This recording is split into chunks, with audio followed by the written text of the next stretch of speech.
লাব্বাইক আল্লাহুম্মা লাব্বাইক, হে পরম করুণাময় বান্দা হাজির তোমার দরবারে হাজির। লাখো মুসল্লির এ ধ্বনিতে প্রকম্পিত হলো আরাফাত ময়দান। জুমার দিনে পবিত্র হজের মূল আনুষ্ঠানিকতায় অংশ নেন 10 লাখ মানুষ। আরাফাতের খুতবায় বিশ্ব শান্তি কামনা করেন সৌদির সাবেক বিচারমন্ত্রী শায়খ ডক্টর মোহাম্মদ বিন আব্দুল করিম আল ইসা।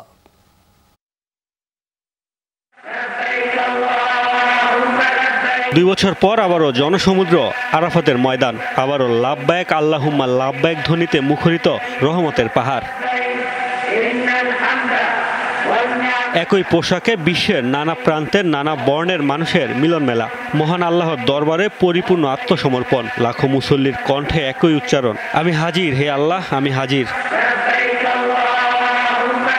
মিনায় ফজরের নামাজ শেষে ভোরেই 14 কিলোমিটার দূরের আরাফাত ময়দানে পৌঁছান মুসল্লিরা। অংশ নেন 5 দিনের হজের মূল আনুষ্ঠানিকতায়। এখানেই বিদায় হজের ভাষণ দিয়েছিলেন হযরত মুহাম্মদ সাল্লাল্লাহু আলাইহি ওয়াসাল্লাম। আবেগতাড়িত মুসল্লিরা সেখানে দাঁড়িয়ে প্রার্থনা করেন আত্মশুদ্ধি আর পাপ মুক্তির জন্য। স্থানীয় সময় দুপুর 12:30টায় মসজিদে নামিরায় খুতবা শুরু করেন সৌদির সাবেক বিচারপতি ও মুসলিম ওয়ার্ল্ড লীগের বর্তমান মহাসচিব শায়খ ডক্টর মোহাম্মদ বিন আব্দুল করিম আল ইসা। মুসলিমদের সদাচরণ ও সচ্চরিত্রের গুরুত্বের দিক তুলে ধরেন তিনি। বাংলা সহ 14 ভাষায় সম্প্রচারিত হয় খুতবা।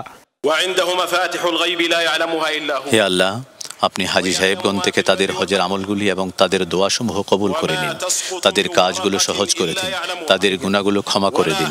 হে আমাদের রব, আমাদেরকে ইহকালের কল্যাণ দান করুন এবং পরকালের কল্যাণ দান করুন। জাহান্নামের শাস্তি হতে আমাদের রক্ষা করুন, তাদের মধ্যে এলম ও কল্যাণের বিস্তার করুন। খুতবার পর পরম করুণাময়ের দরবারে তোলেন প্রার্থনার হাত। খুব ভালো লাগছে, অদ্ভুত এক অনুভূতি। মনে হচ্ছে আল্লাহর ঘরে তার খুব কাছে চলে এসেছি। আরাফাতের ময়দানে জোহর আর আসরের নামাজ একসাথে আদায় করেন হাজিরা।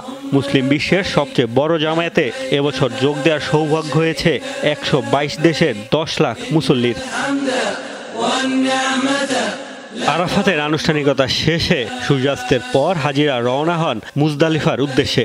সেখানে মাগরিব ও এশার নামাজ একসাথে আদায় করবেন মুসল্লিরা। রাতে মুজদালিফায় অবস্থান এবং শয়তানকে মারার জন্য পাথর সংগ্রহ করবেন মুসল্লিরা। ভোরে মিনায় ফিরে আল জামারায় শয়তানের প্রতীক লক্ষ্য করে পাথর ছুড়বেন। পশু কোরবানির পর মাথা ন্যাড়া করে ইহরামের কাপড় ছাড়বেন হাজিরা। পরে মক্কায় ফিরে তাওয়াফ করবেন পবিত্র কাবাঘর। মুস্তফা মাহমুদ, যমুনা নিউজ।